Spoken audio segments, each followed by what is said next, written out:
this tutorial is focused entirely on the transition from Warrior 1 to Warrior 3.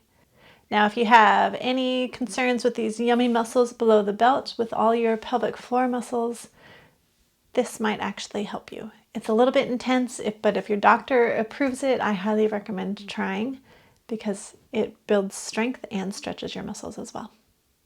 All right, let's get started. So with Warrior 1, I'd invite you to step the right foot forward, the left foot back. Make sure that the hips are in line, facing forward. The feet are hip distance apart.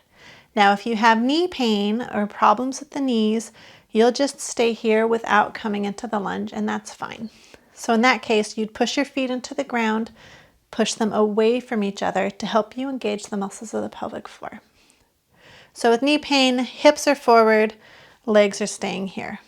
And then on the transition from Warrior 1 to Warrior 3, you shift forward and you can stay right here if you're worried about the knees. So the hips are constantly forward. We're just coming up on the toes. Hips are parallel to the floor and still facing forward. You can also bend that right knee slightly. Again, keep the hips pointed the forward direction, and then they're going to stay level pointed downward as the left foot comes up. So don't swing that left hip out. That puts your pelvis out of neutral. You want to make sure you're still pointed down. Nice straight spine, hands either at the hips or extended out. And then to come back, it's a very gentle position, setting that left foot back down.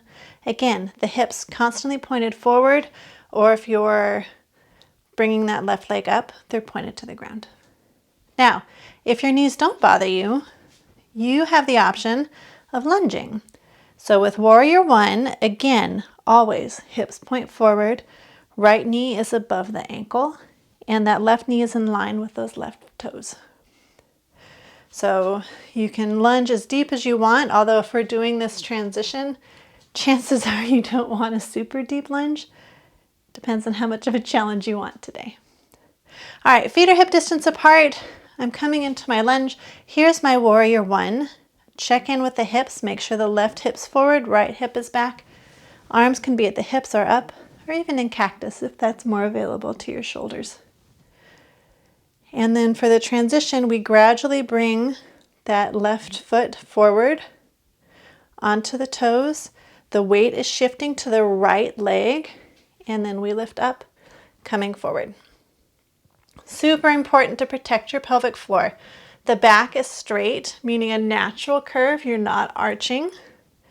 You're maintaining the lumbar spine, so it's in a natural position. And to do that, you're keeping the hips either pointed to the ground, nice and parallel, or if you need, pointed forward. And that is how you can work on the transition from Warrior 1 to Warrior 3. If you're looking for more tutorials or you're interested in full-length classes, check out my website, yogabelowthebelt.com. I hope to see you there.